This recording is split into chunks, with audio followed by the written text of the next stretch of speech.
of what you missed this morning on the John Fredericks Show. You know, as I said last night, if Ken Cuccinelli tells you he'd rather be running with somebody with Jackson's views than somebody with Northam's views, and either somebody's got one of his kids hostage or they got a gun at Ken's head. Because no sane person would go out and select a guy with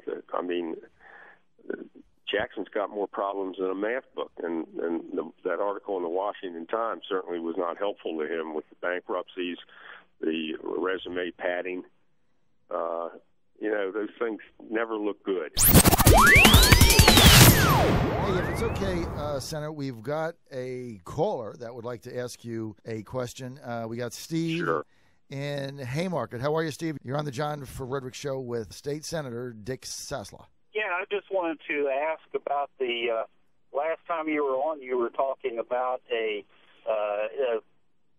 college professor that you said that Ken Cuccinelli had picked on. Well, the college professor was Michael Mann. Is that correct?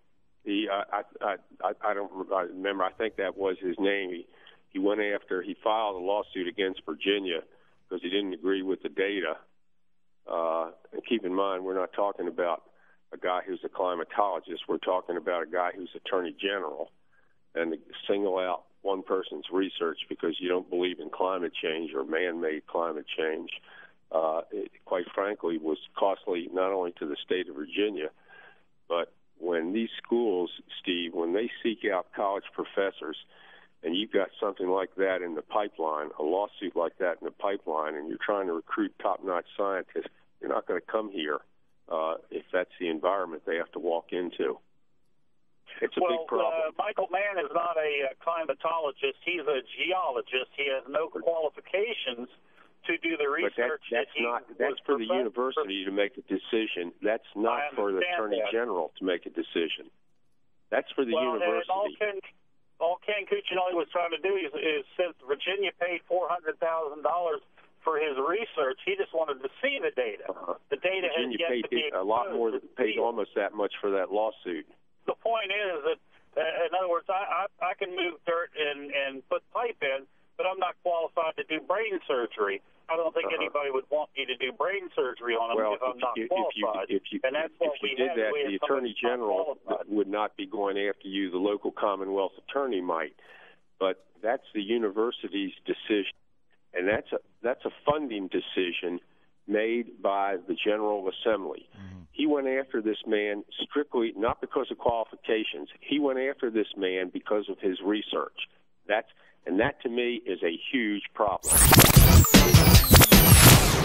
Yesterday, stunning to me, Terry McAuliffe declines another debate. And it's one thing to decline a debate, Senator, but what he said his reason is that he wouldn't agree to the debate unless they changed the rules so that the candidates would not have to ask each other questions. Now, how do you legitimately say you want to be the governor of Virginia and then you can't stand up in a debate and answer questions by your opponent? How do you reconcile that? Well, I think Terry, and I'm going to talk to him, I think he should reconsider that. First off, Terry does very well in a debate, and I think that he would do quite well if he met him head on. I think it's a big mistake not to do that, and I would agree with you.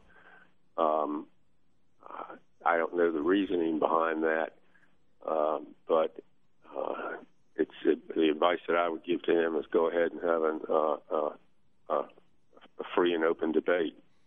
Yeah, because you want to be governor of Virginia, you got to be able to answer the questions, and that's correct. And I think you also got to be able to ask them. The press isn't going to give you. The press won't cut you any slack. No, absolutely not. And shouldn't, quite frankly. Yes, I agree. Make sure you tune in tomorrow to the John Fredericks Show. For more information, go to thejohnfredericsshow.com.